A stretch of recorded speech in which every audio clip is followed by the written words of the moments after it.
नमस्कार दर्शकों, जेके प्राइम में आपका स्वागत है और मैं हूं विनोद कुमार। दर्शकों, चर्चा करेंगे कि सीज फायर वायलेशन कब कम होगी।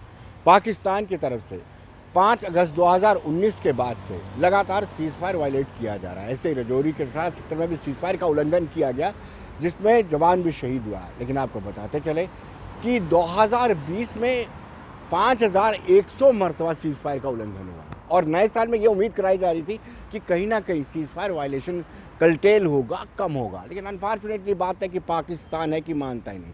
अपने आका यानी चाइना को खुश करने के लिए वो लगातार सीज फायर का वायलेशन कर रहा है और ऐसा ही हो रहा है।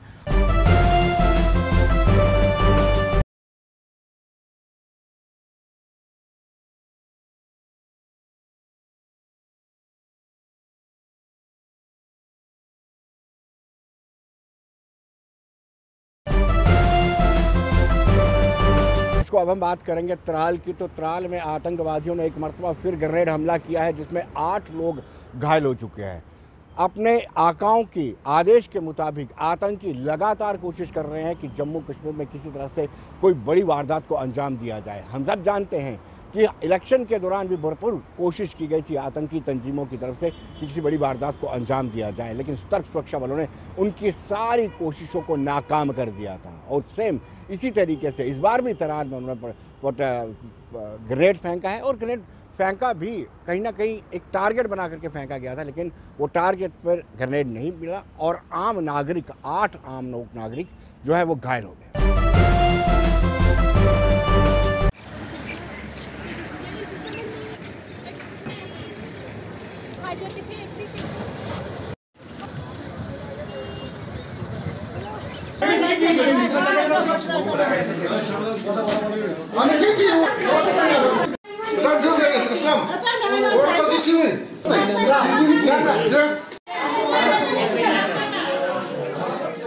जख्मी हुए हैं तो उसमें 7 जो है लेडीज़ है, 4 जेंट्स है, माइनर इंजरीज है, ऑल आउट ऑफ डेंजर है। उनको भी हमने डिस्चार्ज करी है। ये एसएसबी का एक आईटीबीपी का एक टैंकर जा रहा था, तो उनको कोई बेनिफिट पे कोई काम वाम था, तो ये FY 3rd battalion PS Tral में स्टेशन है, उनके ऊपर ये मिलिटेंटों ने ये ग्रेनेड थ्रो किया। ग्रेनेड बाहर फट गया, तो जो सिविलियन थे, पेडिस्ट्रियंस थे, उसमें उस जद में आके वो जख्मी हो गए। हम देख लेंगे, हम वी आर ऑन इट, तो वी विल इंशाल्लाह ट्रैक इट सून। तो ये इसको भी क्रैक करेंगे। इससे पहले जो 7-8 हमने डर लिए थे, उन्होंने कबूल भी किया था। जितने भी इधर ग्रेनेड इंसिडेंट्स हुए थे उन्होंने वो कबूल भी किया, तो उनके पास हमने ग्रेनेड भी लिए, उनके पास उनका कन्फेशनल स्टेटमेंट भी है हमारे। इस टाइम मैं मौजूद हूँ बस स्टैंड त्राल में। आपको बता दूं कि 11 बजे के करीब यहाँ पे एक ग्रेनेड हमला हुआ।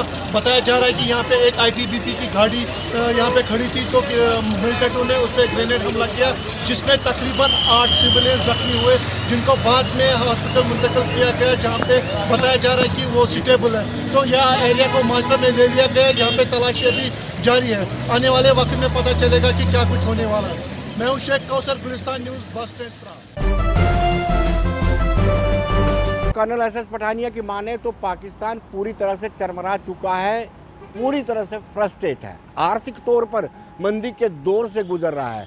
आर्थिक मंदी के बीच में वो अपने आका चाइना को खुश करने के लिए इस तरह से सीज फायर का वायलेशन कर रहा है, लेकिन भारत की तरफ से भी माकूल जवाब पाकिस्तान को मिल रहा है और इस माकूल जवाब के चलते पाकिस्तान को काफ़ी कुछ नुकसान भी उठाना पड़ रहा है। बावजूद उसके पाकिस्तान है कि बाज नहीं आ रहा।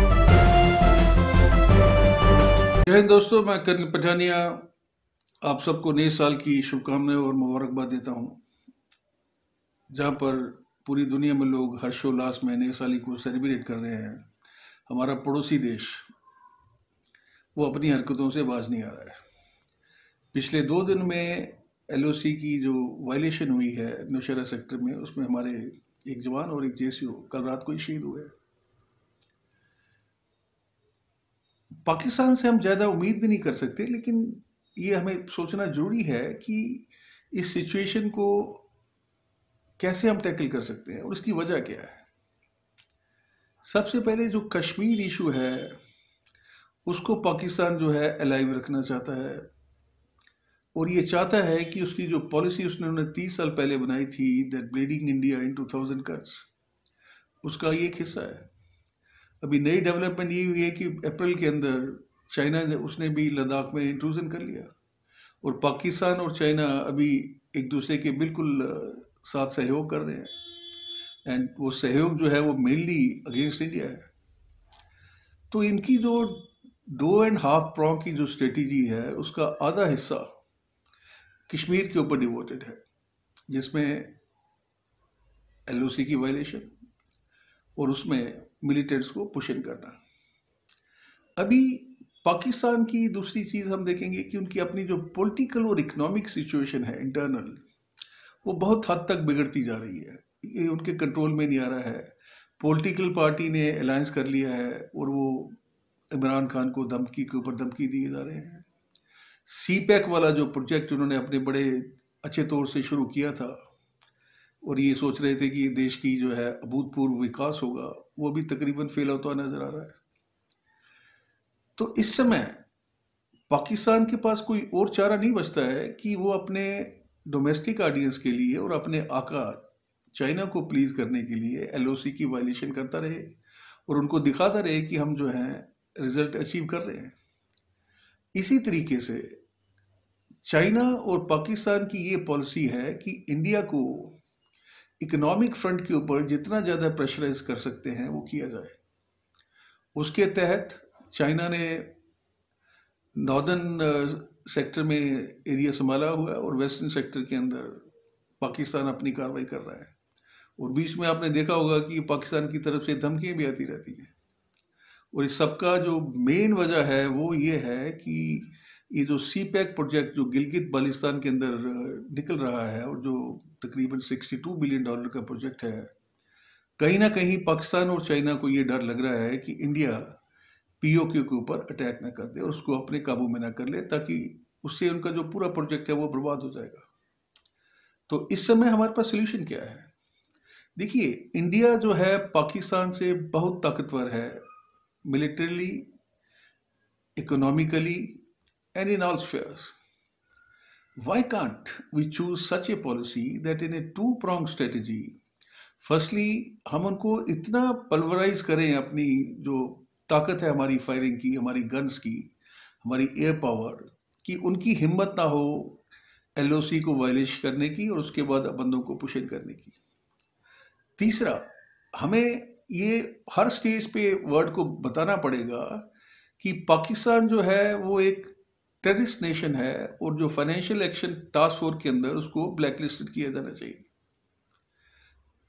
उससे जो और बात निकल के सामने आती है कि हमें एक ऑल आउट ऑफेंसिव जो मिलिटेंट हैं हमारे कश्मीर या JNK स्टेट के अंदर, उनको पूरी तरह से न्यूट्रलाइज करना चाहिए, जिसके लिए जो हमारी एग्जिस्टिंग स्ट्रेटजी है उसके अंदर थोड़े एड ऑन की जरूरत है, क्योंकि इन्फिल्ट्रेशन जो है वो काफ़ी हद तक कम हो गया है पिछले साल के मुकाबले में। तो उम्मीद है आने वाले समय में हम अपने जवानों की कुर्बानी नहीं देते रहेंगे और गवर्नमेंट कुछ ऐसा एक्शन करेगी जिससे इस प्रॉब्लम का सलूशन निकला। इसको बात करें ट्रांसपोर्टर्स की, तो ट्रांसपोर्टर्स ने कहा कि अगर उनकी डिमांड्स को फुलफिल नहीं किया जाता है तो ट्रांसपोर्टर्स जिस तरीके से किसान आंदोलन कर रहे हैं उसी तर्ज पर ट्रांसपोर्टर्स भी आंदोलन करेंगे। सीधी सीधी चेतावनी सरकार को दे दी है कि लगातार 2018 के बाद से कोई किराया नहीं बढ़ाया गया है। जो कोविड-19 के चलते किराया बढ़ाया भी गया था उस किराए को भी वापस ले लिया गया है। तो अब सीधी सीधी टकराव, गतिरोध किसानों का और सरकार के बीच में ट्रांसपोर्टर के साथ मिलकर होगा।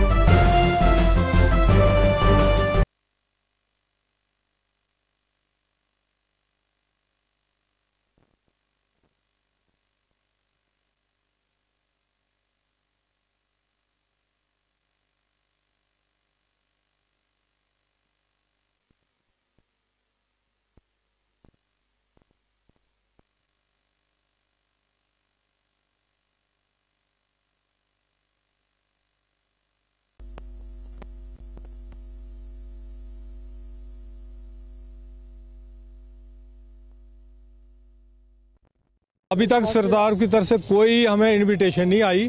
हमने पहले भी 2 बार अप्रोच किया है। इसे आज जब हमने प्रेस कॉन्फ्रेंस की ना परसों, उससे पहले हमने 20-25 दिन पहले भी गवर्नमेंट को किया था कि हमें ये गाड़ियाँ नहीं चला पा रहे। हमारी कोविड की वजह से गाड़ियाँ तो खड़ी थी, तो उसके बाद क्या हुआ, इन्होंने जो हमें कोविड का जो 30% दिया था ना, वो वापस ले लिया। उसके बाद पहले डीजल था 62 रुपये लीटर, 65 रुपये, अब डीजल हो गया 75 रुपये लीटर। तो गाड़ियाँ तो चल नहीं पा रहे। सबसे पहली बात है कि स्कूल कॉलेज नहीं खुले, कोर्ट नहीं खुली, कोई ऑफिस वगैरह कुछ नहीं चल रहे, तो बच्चे भी हम कोई स्कूल नहीं लग रहे, तो क्या सवारी कहाँ मिल रही है। दूसरा खर्चा बहुत ज़्यादा, 75 रुपये लीटर डीजल डाल के गाड़ी नहीं चला पा रहे। हमारी तो मजबूरी है। हम गवर्नमेंट को ये थोड़ा दिखाना चाहते हैं कि हम स्ट्राइक करेंगे। तो हमें गवर्नमेंट ने कहा था कि हम उससे पहले भी कि हम 25% किराया देंगे आगे, लेकिन गवर्नमेंट बुलाती नहीं, सुनती नहीं। 2-3 बार हमने अप्रोच किया, हमारे भटनागर साहब हैं, डिपार्टमेंट ट्रांसपोर्ट उनके साथ है, वही मिलने को टाइम नहीं देते, गवर्नर साहब टाइम नहीं देते। जाए तो जाए कहाँ? नहीं, उस सरकार तो सुन नहीं रही। उससे जो कोविड के टाइम जब गाड़ियाँ खड़ी होगी मार्च में, अब तक गाड़ियाँ पास नहीं हुई। जो गाड़ियाँ पास होने के जाती हैं उनको कहते हैं जी आप लेट फीस दो। देखो पहली बात है तो गाड़ियाँ तो खड़ी हैं कोविड की वजह से, तो लेट फीस गाड़ियों से मांग रहे हो, तो आप क्या तवक्को करेंगे? लोग तो जैसे ख़राब हो रहे हैं। इसके बाद हम 6 तरीके, उसके बाद अगर गवर्नमेंट ने हमारी बात नहीं सुनी, सारी गाड़ियाँ हम रोड पर खड़ी कर देंगे। दर्शकों, अगर ट्रांसपोर्टर की माने तो ट्रांसपोर्टर्स का कहना है कि जिस तरीके से किसान सड़कों पर हैं, उसी तर्ज पर अब ट्रांसपोर्टर्स भी सड़कों पर आएंगे, क्योंकि सरकार उनकी सुनवाई नहीं कर रही। पहले भी 20-25 दिन पहले भी एक प्रेस कॉन्फ्रेंस दी थी वजीर साहब ने, उसमें 10 दिन का टाइम दिया था गवर्नमेंट को भाई हमारा फेयर बढ़ाने के लिए। तो इन्होंने आज तक हमें बुलाया ही नहीं, तो कल परसों फिर हमने प्रेस कॉन्फ्रेंस दी है एक। तो अब 6 तरीक को चक्का जाम करेंगे। गवर्नमेंट ने तो हमें कोई उसमें रिस्पांस दिया ही नहीं, किराया बढ़ा, तो हमारी गाड़ी तो ऑटोमेटिकली खड़ी हो गई हैं, चलाने के लायक ही नहीं रही हमारी। 78 रुपये लीटर डीजल हो गया है, तो किराया आगे से भी डाउन हो गया, तो अब गाड़ी हमारी चलने के लायक रही नहीं है। हमने तो ऑटोमेटिकली 6 तरीक गाड़ियों को खड़े कर देना हमने। देखो जी, ट्रांसपोर्टर के हक में J&K की गवर्नमेंट नहीं है।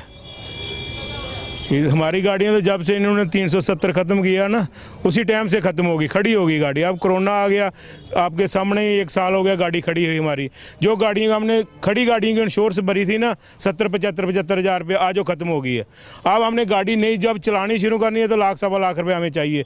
तो हमारी गाड़ी हम तो चलने के लायक ही नहीं रह गए हैं। हमारा ड्राइवर कंडक्टर भी सारा बुक हमारा है, अब मालिक भी बुक हमारी भी आ गए हैं। तो हमारी गाड़ियाँ तो अब ऑटोमेटिकली खड़ी हो जाएंगी। गवर्नमेंट ने सिर्फ बातें की हैं हमारे साथ, कोई हमें कोई रिस्पांस नहीं दिया गाड़ी चलाने। हमारी गाड़ी ऑटोमेटिकली खड़ी हो गई है। जितनी देर गवर्नमेंट हमें कोई इसका पैकेज दे, जहाँ हमारा किराया बढ़ाए, तो फिर हम गाड़ी चलेगी। हमारी ऐसी गाड़ी चल नहीं सकती। देखिए, पहले तो इन्होंने 3% किराया बढ़ाया था हमारा कोरोना की वजह से, तो LG साहब ने कोरोना ख़त्म कर दिया जहाँ पर, सिर्फ ट्रांसपोर्टरों के लिए। क्योंकि अगर इनके ऑफिस में जाओ ना, तो इन्होंने दरवाजे बंद किए होते हैं, उसके बाद छोटी सी खिड़की लगाई होती है, 20 से बात करेंगे। मैं कल ही RTO ऑफिस गया, मैं ARTO साहब बैठे थे वहाँ पर, सलीम साहब बैठे थे, तो छोटी सी खिड़की लगाई थी। मैंने पूछा, मैं क्यों भाई ये क्या बात है, आप ऐसी कोरोना है?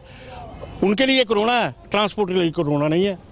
उनके लिए मतलब कि अपनी जान प्यारी है, ट्रांसपोर्टरों को जान प्यारी नहीं है। 30% किराया इन्होंने घटा दिया। तो उसके बाद तेल दिन ब दिन बढ़ता जा रहा है। 75 रुपये लीटर तेल हो गया, 75 से भी ऊपर हो गया, 75 से भी ऊपर हो गया, 75 रुपये लीटर तेल हो गया। ट्रांसपोर्ट कमिश्नर साहब के पास हमारी बल्कि सेंटर बॉडी गई थी, जिसमें TS वजीर साहब हमारे चेयरमैन है, वो कहते हैं उन्हें 15 दिन हो गया, कहते हुए हमने 20 दिन कि हमने अपना मेमोरेंडम भेज दिया, वहाँ पर हमने अपने जो भी है सिस्टम भेज दिया, वो किराया आपका बढ़ जाएगा। 15 दिन तो हो गया, 15 दिन के बाद 7 दिन का इनको अल्टीमेटम दिया कि 7 दिन के बाद हम स्ट्राइक करेंगे, वो भी 15 दिन हो गया, वो भी कोई गवर्नमेंट मतलब कि ये हमारी ट्रांसपोर्ट एक ऐसी चीज़ है कि जिसको गवर्नमेंट देख ही नहीं रही है। खासकर ये जम्मू कश्मीर की जो हमारी सरकार है, LG साहब जिसमें सेना साहब आए हुए हैं, ये सिर्फ ट्रांसपोर्टरों का एक इम्तिहान ले रहे हैं, ये कितने पानी में हैं। तो मैं आज आपके माध्यम से जो बात कहना चाहता हूँ कि सेना साहब इतना इम्तिहान मत लीजिए, ताकि हमारे जो लोग हैं वो सड़कों पर उतर जाएंगे। और जिस टाइम ये सड़कों पर उतरेंगे, जो एक किसान रैली और बन जाएगी, जो दिल्ली में किसान रैली ना, वो एक किसान रैली जहाँ पर बढ़ने वाली है। हमने आज उससे 20-25 दिन पहले भी एक प्रेस कॉन्फ्रेंस की थी, उसमें हमने गवर्नमेंट को कहा था कि हमारा किराया बढ़ाया जाए, लेकिन गवर्नमेंट ने आज तक हमारी कोई बात नहीं सुनी। फिर हमने अभी प्रेस कॉन्फ्रेंस की, उसमें हमने 6 तारीख का इनको अल्टीमेटम दिया कि शायद 6 तारीख तक हमारा किराया जो है वो 30% बढ़ना चाहिए। तो अगर गवर्नमेंट हमारा किराया नहीं बढ़ाती है 6 तारीख तक, तो 6 तारीख को हम जम्मू व कश्मीर दोनों प्रोविंस पूरा कंप्लीट चक्का जाम करेंगे और कोई भी गाड़ी नहीं चलने देंगे। और आज तक गवर्नमेंट ने हमारा किराया, जब हमारा किराया बढ़ा था उस समय डीजल की कीमत थी 65 रुपीज़, 12-13 रुपये लीटर पर लीटर से डीजल महंगा हुआ है। और गवर्नमेंट सिंसियर होती या सीरियस होती तो हमारा किराया आज तक गवर्नमेंट ने बढ़ा देना चाहिए था। हमारी सुनता कोई नहीं है। अगर पॉपुलर गवर्नमेंट है तो हमारा आज तक मसला हल हो जाना चाहिए। ये ड्यूटी गवर्नमेंट है। हमने कई बार गवर्नमेंट को अप्रोच किया, लेफ्टिनेंट गवर्नर साहब को हमने कोई 5-6 दफ़ा मेमोरेंडम दिया कि हमारी एक मीटिंग कीजिए, हमारी प्रॉब्लम जो वो सुन लीजिए, लेकिन आज तक उन्होंने हमारी एक भी मीटिंग नहीं सुनी और ना ही कोई हमारा मसला हल किया। इसलिए हम दोबारा उनसे अपील करते हैं, रिक्वेस्ट करते हैं कि हमारी जल्द से जल्द मीटिंग बुलाई जाए और हमारे जो मसले हैं ट्रांसपोर्टर के किराए के बिना और भी हैं वो जल्द से जल्द हल किए जाने चाहिए। तो अगर नहीं करती है गवर्नमेंट तो फिर 6 तारीख को हमारा बंद, फिर हम भी डटेंगे 6 तारीख के बाद। अगर नहीं होगा तो हम भी करेंगे, देखेंगे 6 तारीख को क्या होता है, नहीं तो हम उसमें डिसीजन लेके सेंट्रल पार्टी में आपने जो आगे फैसला होगा वो करेंगे।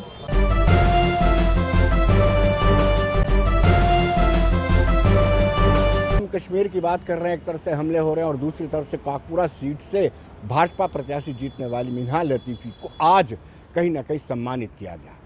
भाजपा के मुख्यालय जो त्रिकुटा नगर स्थित है उस मुख्यालय के अंदर उनको सम्मानित किया गया और इस मौके पर भारतीय जनता पार्टी के प्रदेश अध्यक्ष रविंद्र रैना भी मौजूद थे और बाकी कविंद्र गुप्ता जो फॉर्मर स्पीकर भी रह चुके हैं और साथ साथ फॉर्मर डिप्टी चीफ मिनिस्टर भी रह चुके हैं, वो भी मौजूद थे। बड़ा इत्तेफाक है क्योंकि भारतीय जनता पार्टी ने बड़ा प्रयास किया था, उसके बाद 3 सीटें भारतीय जनता पार्टी को कश्मीर से मिली हैं और कश्मीर में कमल खिला है। इस बात को लेकर के भारतीय जनता पार्टी वाले खुश जरूर हैं, लेकिन इतनी बड़ी भी उपलब्धि नहीं है। लेकिन आज उनको सम्मानित किया गया, सम्मान उनको दिया गया। सबसे पहला फोन इसने मेरे को किया वहां से, देख लो शेख बशीर साहब आप ही इधर आ जाओ। में भारतीय जनता पार्टी ने यहां जम्मू संभाग में जबरदस्त जीत हासिल की है, वहीं कश्मीर घाटी में भी भारतीय जनता पार्टी का कमल का फूल बड़ी शान से लहराया है। कश्मीर घाटी के पुलवामा की काकपुरा सीट से हमारी बहन एडवोकेट मिन्हाल लतीफ़ जो वहां भारी मतों से जीत कर आई हैं, आज भारतीय जनता पार्टी के कार्यालय में उनको वेलकम किया गया, उनको सम्मानित किया गया। ये बहुत बड़ी जीत जो कश्मीर घाटी से भारतीय जनता पार्टी को मिली है। मैं कश्मीर घाटी के भारतीय जनता पार्टी के सभी कार्यकर्ताओं को बधाई देता हूं जिन्होंने दिन रात मेहनत की और जम्मू कश्मीर की उस जनता का धन्यवाद करता हूं जिन्होंने भारतीय जनता पार्टी पर अथाह विश्वास करते हुए इन चुनावों में भारतीय जनता पार्टी को शानदार जीत दिलाई है। मैं एडवोकेट मिन्हाल लतीफ़ जी जिन्होंने एक शानदार जीत हासिल की है कश्मीर के पुलवामा से, उनको, उनकी सारी टीम को, वहां भारतीय जनता पार्टी के सभी कार्यकर्ताओं को हृदय से बधाई देता हूं, मुबारकबाद देता हूं और पूरा विश्वास के साथ, उम्मीद के साथ मुझे विश्वास है कि ये सभी कार्यकर्ता जो चुने हुए हमारे नुमाइंदे हैं, ये कश्मीर घाटी में दिन रात मेहनत करेंगे और यहाँ लोगों की समस्याओं का समाधान करेंगे। वहीं भारतीय जनता पार्टी के संगठन को भी मजबूती देने में अपना अहम रोल अदा करेंगे।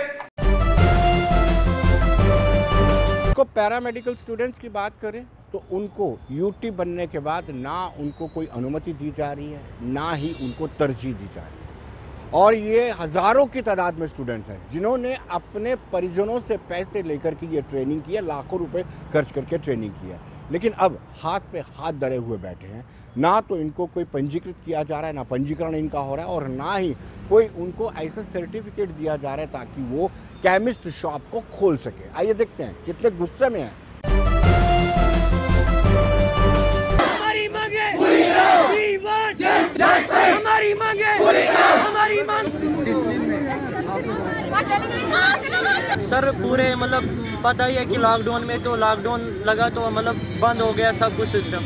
ना हमारे पास कुछ था, ना हमारे पास पढ़ने के लिए कुछ है, ना हमारी ऑनलाइन क्लास ली, सर हम कैसे एग्ज़ाम दे सकते हैं? और इन्होंने तो मतलब डेट शीट निकाली, परसों की बात है, डेट शीट निकाली इन्होंने, तो या हम कैसे एग्ज़ाम दे सकते हैं जब हमने कुछ पढ़ा नहीं, 1 साल से हम बैठे। यह हमारे साथ सरासर नाइंसाफ़ी हो रही है। यूथ फेस्टिवल की बात करें तो यूथ फेस्टिवल का आज चौथा दिन था। वर्चुअल मोड पे यूथ फेस्टिवल हो रहा है और राष्ट्रीय स्तर पर इसको करवाया जा रहा है। ये हर साल करवाया जाता था, लेकिन कोविड-19 के चलते इस पर भी सीधा सीधा असर पड़ा है और ये वर्चुअल मोड में करवाया जा रहा है।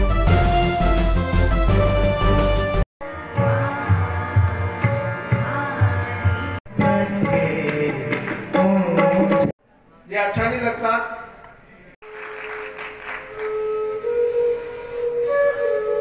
यूथ फेस्टिवल हर साल मनाया जा रहा है हमारे मुल्क में। इस साल इसकी 24वीं कड़ी है। 24th नेशनल यूथ फेस्टिवल इस साल मनाया जा रहा है। हर साल ये जनवरी के महीने में मनाया जा रहा है और इसमें पूरे मुल्क के हर एक रियासत जो है वो इसमें शिरकत कर रहे हैं और हम भी शिरकत कर रहे थे बाज़ाब्ता हर साल, लेकिन इस साल कोरोना की वजह से ये जो है वर्चुअल मोड पर मनाया जाएगा और तकरीबन हर रियासत से तकरीबन 100 यूथ जो है इसमें पार्टिसिपेट कर रहे हैं अपने कल्चर को शो करने के लिए कि हमारे पास क्या क्या कल्चर है जिसको यूथ रिप्रेजेंट कर रहे हैं। इस साल भी हमने यहाँ जम्मू कश्मीर में हर ज़िले से हमने बेसिक लेवल पे जो ज़िला लेवल पर पहले ये शुरू किया, उसके बाद हमने इसको डिवीज़नल लेवल पर कंपटीशन किया, जहाँ से हमने बच्चों को सिलेक्ट किया और आज हम यहाँ इसको यूटी लेवल पे यहाँ 20 के 20 ज़िले इस वक्त यहाँ टीचर्स बाउंड जम्मू में जमा हुए हैं। मास प्रमोशन की मांग को लेकर के पुंछ डिग्री कॉलेज के स्टूडेंट्स ने प्रोटेस्ट किया है। जम्मू यूनिवर्सिटी के वाइस चांसलर पर आरोप लगाया है कि बार बार आग्रह करने के बाद भी उनकी सुनवाई नहीं हो रही है। उनका ये आरोप है कि मास प्रमोशन होनी चाहिए। आइए देखते क्या कहना है।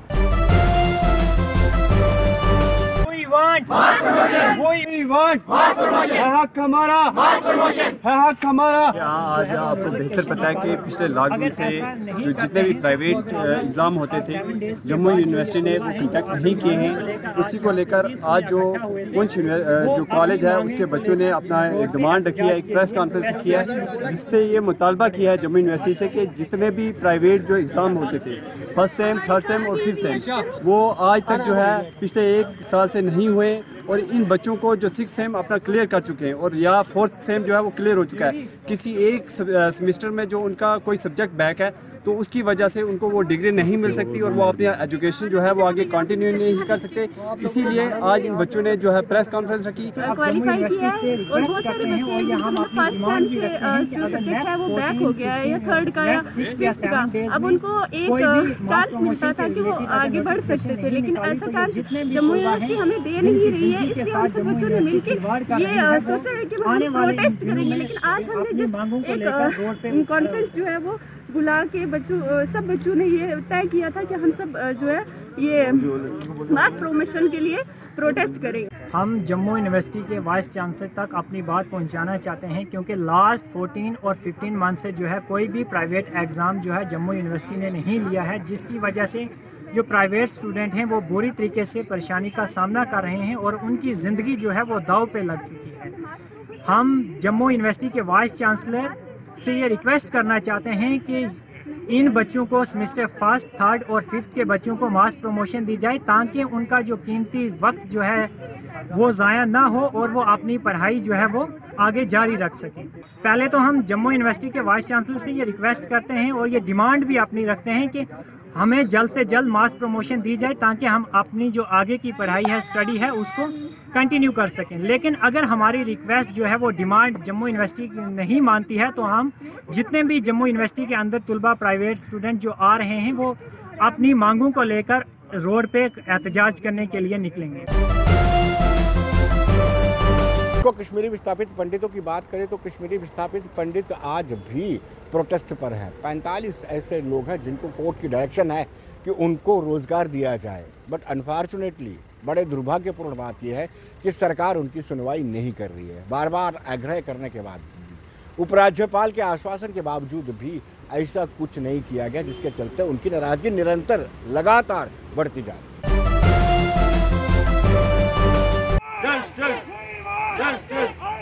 लिस्ट को गवर्नर साहब 45 बच्चों के लिस्ट को हमारा कसूर क्या है? हमारा कसूर पीसफुल प्रोटेस्ट कर रहे हैं ताकि सरकार के आंखें खुलेंगे और कान खुलेंगे, क्योंकि ये वो बच्चे हैं जो मेरिटोरियस है। ये वो बच्चे हैं जिन्होंने 90 से लेकर आज तक सख्ती उठाई हुई है, टेंटों में पढ़ के, मिट्टी में पढ़ के, सड़कों पे पढ़ के, ये मेरिट होके जो है अपने एम्प्लॉयमेंट ढूंढ रहे हैं, जिनको आज 90 दिन हो गए। 90 दिन से जो है सरकार को टच से मस नहीं हो रहे हैं, क्योंकि अपना इंसाफ मांग रहे हैं, जो कि माननीय कोर्ट ने भी जो है सरकार को इंस्ट्रक्शन दे रखी है, भाई इनको इम्प्लीमेंट कीजिए। मात्र 45 बच्चे हैं। एक तरफ से गवर्नमेंट ऑफ इंडिया कहती है कि मैं कश्मीरी पंडितों को वापस ले जाऊंगा, दूसरी तरफ से जब ये 45 बच्चों को एडजस्ट नहीं कर सकते हैं, ये कहाँ से ले सकते हैं? मेरी रिक्वेस्ट है आपके माध्यम से सरकार से, इनको जो आप जल्द से जल्द जो है इम्प्लीमेंट कीजिए। और दूसरी बात आपके माध्यम के थ्रू मैं कह रहा हूँ, मंडे को गवर्नर हाउस पे हम लोग प्रोटेस्ट करेंगे, फिर गवर्नर साहब के पास हम फिर जाएंगे मिलने के लिए। आप लोगों से भी निवेदन है कि आप वहाँ पर पहुँच जाए। 11 से 12 बजे तक हमारा वहाँ पर प्रदर्शन है। दर्शकों, बने रहिए देश दुनिया की खबरों के लिए और मुझे दीजिए इजाजत। नमस्कार।